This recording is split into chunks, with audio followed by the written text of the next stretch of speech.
আমন্ত্রণ জানাচ্ছি পল্লী টিভির খেলাধুলা বিষয়ক নিয়মিত অনুষ্ঠান পল্লী স্পোর্টসে।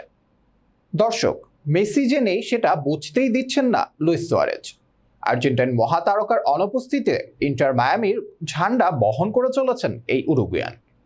আগের ম্যাচে জোড়া গোল করেছিলেন শিকাগো ফায়ারের বিপক্ষেও, তাই তার ওপর ভর করেই বড় জয় পেল ইন্টার মায়ামি।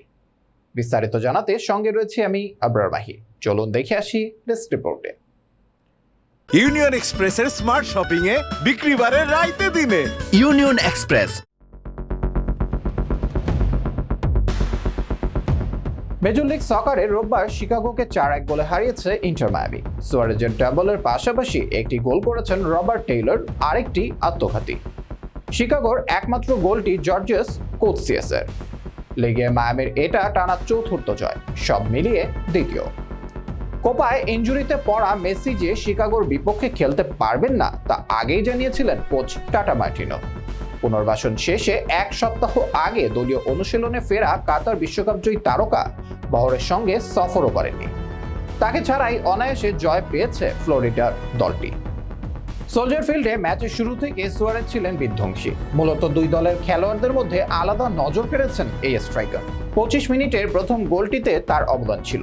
ডান প্রান্ত থেকে আক্রমণে গেলে বল পান সুয়ারেজ। ফার্স্ট টাচে কোনাকুনি শটে তা সতীর্থের কাছে চালান করে দেন, কিন্তু তা ফিরিয়ে দেন শিকাগো গোলরক্ষক ক্রিস ব্র্যাডি ঠেকানো বল তোবিয়াস সালকুইস্টের বুকে লেগে জালে প্রবেশ করে। এর কিছুক্ষণ পর গোল পেতে পারতেন সুয়ারেজ, তবে উরুগুয়ান ফুটবলার অপেক্ষার অবসান হয় ম্যাচের 46 মিনিটে। বাম প্রান্ত দিয়ে আক্রমণে উঠে কাছের পোস্ট দিয়ে লক্ষ্যভেদ করেন তিনি। 65 মিনিটে তার পরের গোলটি ট্যাপিনে।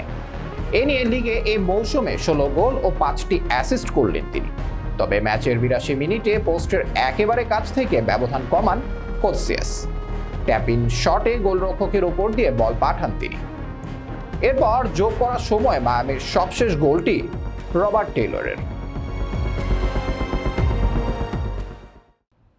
দর্শক, এ জয়ে ইন্টার কনফারেন্স লিগে পয়েন্ট টেবিলের শীর্ষে থেকে আন্তর্জাতিক বিরতিতে যাচ্ছেন ইন্টার মায়ামির খেলোয়াড়রা।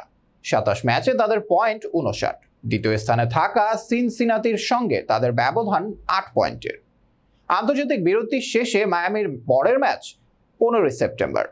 আজ এ পর্যন্তই। পরবর্তী পর্বে হাজির হওয়ার প্রত্যাশা নিয়ে আজকের মতো বিদায় নিচ্ছি। আল্লাহ হাফেজ।